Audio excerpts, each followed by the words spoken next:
3, 2, 1, 0.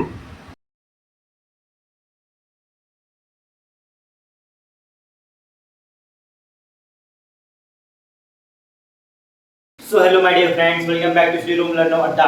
तो आज हमारे लिए बहुत ही ज़्यादा गर्व करने की बात है, क्योंकि आज आदित्य L1 सैटेलाइट लॉन्च कर दी गई है हमारे इसरो के द्वारा। 23 अगस्त को आपने देखा था कि चंद्रयान 3 कैसे सफलतापूर्वक मून पर लैंड कर चुका है कि नहीं। वो भी मोमेंट हमारे लिए बहुत ही ज़्यादा गौरवान्वित था, हमको गौरव फील करवा था।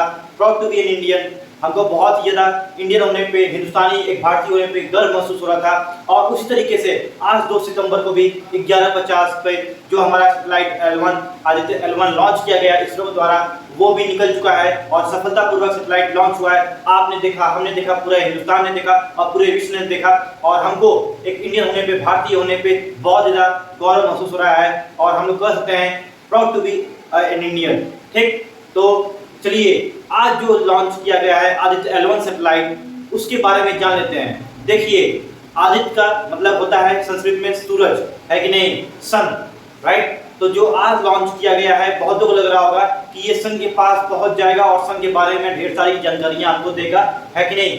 बट ये समझ लीजिए कि ये सन के पास न भी पहुंचने वाला है, सिर्फ सन के बारे में, जो सूरज है उसके बारे में जानकारियां इकट्ठा करने के लिए लॉन्च किया गया है। कैसे क्या हुआ है, क्या नहीं हुआ है, बहुत ही ढेर सारी बातें इसमें हैं। मैं सभी यहाँ पे आपको बताने के लिए लाया हूँ। इस वीडियो में मैं वही बताने वाला हूँ आपको कि क्या क्या होने वाला है, आदित्य L1 क्यों लॉन्च किया गया है, कितना दूरी ये कवर करेगा, ये सन के नजदीक पहुंचेगा कि नहीं पहुंचेगा। मैक्सिमम को ये लग रहा होगा कि जो ये सैटेलाइट लॉन्च किया गया है ये सन के आसपास घूमेगा, जैसे हमारा चंद्रमा पे चला गया है चंद्रयान 3, वैसे ही सूरज पे चला जाएगा हमारा आदित्य L1। नहीं, सूरज के पास तो जाते ही खत्म हो जाएगा, राइट। तो देखिए, चलिए इस वीडियो में अच्छे से मैं आपको एक्सप्लेन करने वाला हूँ क्या कैसे हुआ है, कैसे नहीं हुआ और कैसे क्या होगा। ठीक, सब कुछ इसके बारे में जानकारी, जो भी महत्वपूर्ण जानकारियां हैं, इंपॉर्टेंट, आपको जानने लायक, ताकि आपको इसके बारे में पता रहे, वो चीजें आपको पता रहेगी। ठीक, तो देखिए, बहुत ही ध्यान से देखिएगा। आदित्य L1 मिशन जो हुआ है किस लिए हुआ है, सूरज के बारे में जानकारी जानने के लिए, हम सभी को पता है। तो देखिए, यहाँ पे इसका संस्कृत में मतलब होता है सूरज, आदित्य मतलब सूरज, आप सबको पता है, नहीं पता होगा तो जान गए होंगे। ठीक, तो देखिए, इसका नाम PSLV C57 भी है। आदित्य L1 कर लीजिए या फिर PSLV C57 कर लीजिए, ये इसका नाम है। ठीक, ये कब लॉन्च किया गया है, 2 सितंबर को 2023 में 11:50 PM पे लॉन्च किया गया श्रीहरिकोटा से, वहीं से जहां से चंद्रयान 3 को लॉन्च किया गया था सफलतापूर्वक, राइट। तो आज आदित्य L1 भी 11:50 PM पे सफलतापूर्वक श्रीहरिकोटा से लॉन्च कर दिया गया, राइट। देखिए, अब जो ये हमारा सन है, देख लीजिए, हमारा ये सन है और यहाँ पे ये L1 है। L1 क्या, जो हम लोग आदित्य L1 कर रहे हैं, L1 का मतलब क्या होता है, पहले उसको समझ लेते हैं। L1 होता क्या है। ठीक, तो अर्थ और L1 यहाँ पे है, तो और सन यहाँ से काफी ज्यादा दूर है। ठीक, तो देखिए, इसका L1 का मतलब होता है, L मतलब लैग्रेंज पॉइंट। ठीक, लैग्रेंज पॉइंट, लैग्रेंज पॉइंट क्या होती है, लैग्रेंज पॉइंट आसान भाषा में समझ लीजिए कि आपका अर्थ और सन के बीच की जो बीच की होती है पोजीशन, जहां पे हमारा दोनों तरफ से गुरुत्वाकर्षण बल यानी कि ग्रेविटेशनल फोर्स बराबर हो, ठीक ना, कि वहां पे हमारा जो सैटेलाइट बहुत ही स्टेबल रहे, ना ही सन उसको अपनी तरफ खींच पाए, ना ही अर्थ उसको अपनी तरफ खींच पाए, वो सिर्फ और सिर्फ वहां पे इक्विलिब्रियम पोजीशन में रहे, बैलेंस्ड पोजीशन में रहे हमारा सैटेलाइट, और वो वहीं पे अपना चक्कर लगाता रहे और जो सूरज है, सूरज के बारे में हमको जानकारी देता रहे। ठीक, देखिए, location in space where gravitational forces of two celestial bodies are in equilibrium, एक ऐसा पोजीशन जहां पे दो सेलेस्टियल बॉडीज यानी अर्थ और सन के बीच का ग्रेविटेशनल फोर्सेस, दो सेलेस्टियल बॉडीज का ग्रेविटेशनल फोर्सेस इक्विलिब्रियम पे हो, जहां पे दोनों का मान बराबर हो, राइट, उसी को लैग्रेंज पॉइंट कहते हैं। अब देखिए, लैग्रेंज पॉइंट और यहाँ पे अर्थ के बीच में कितनी डिस्टेंस है, 1.5 मिलियन किलोमीटर की दूरी है, 1.5 मिलियन किलोमीटर की दूरी है। तो ये सन के, आप लोगों को सोच रहे होंगे बहुत ज्यादा करीब पहुंच गया, बिल्कुल भी नहीं, ये तो सिर्फ अर्थ और सन के बीच का सिर्फ 1% दूरी है। यहाँ पे देखिए, 1% of the sun earth distance is this 1.5 million kilometre, यानी कि अर्थ से सन जो सूरज है वो 150 मिलियन किलोमीटर दूर है, समझ रहे हो आप। और ये लैग्रेंज पॉइंट जो 1 है, ये तो समझ लीजिए अर्थ के बहुत ही पास है, सन से तो बहुत ही दूर है, 99% किलोमीटर दूर है। ठीक, सिर्फ यहाँ पे 1.5 किलोमीटर मिलियन किलोमीटर पास में है, यहाँ पे अर्थ से दूर में है, यानी कि अर्थ के पास में कर सकते हैं, अर्थ से दूर कर सकते हैं, सॉरी सन से दूर कर सकते हैं, राइट। तो यहाँ पे क्यों है, यहाँ पे इसलिए है क्योंकि हमारे पास 5 लैग्रेंज पॉइंट है। क्या 5 लैग्रेंज पॉइंट है। Location in space where gravitational forces of two celestial bodies are in equilibrium, ऐसी जगह है जहां पे हमारा सैटेलाइट भेजने पे वो इक्विलिब्रियम में रहे, ऐसे जगह को लैग्रेंज पॉइंट कहते हैं। और ऐसे हमारे पास 5 लैग्रेंज पॉइंट है। देखिए कहां पे है, तो देखिए यहाँ पे मैंने छोटा सा डायग्राम बनाया है, आपको शायद दिख रहा होगा, नहीं दिख रहा होगा। देखिए एक अर्थ के पीछे है, एक अर्थ के सामने L1 है, ये ठीक जहां पे हमारा ये आदित्य गया है, एक L2 पीछे है, L3 सन के पीछे है, राइट। और यहाँ पे साइड में, यहाँ पे राइट साइड में L4 है और लेफ्ट साइड में L5 है। तो ये आपको मैं इमेज डाल दूंगा, इमेज देख लीजिएगा, राइट।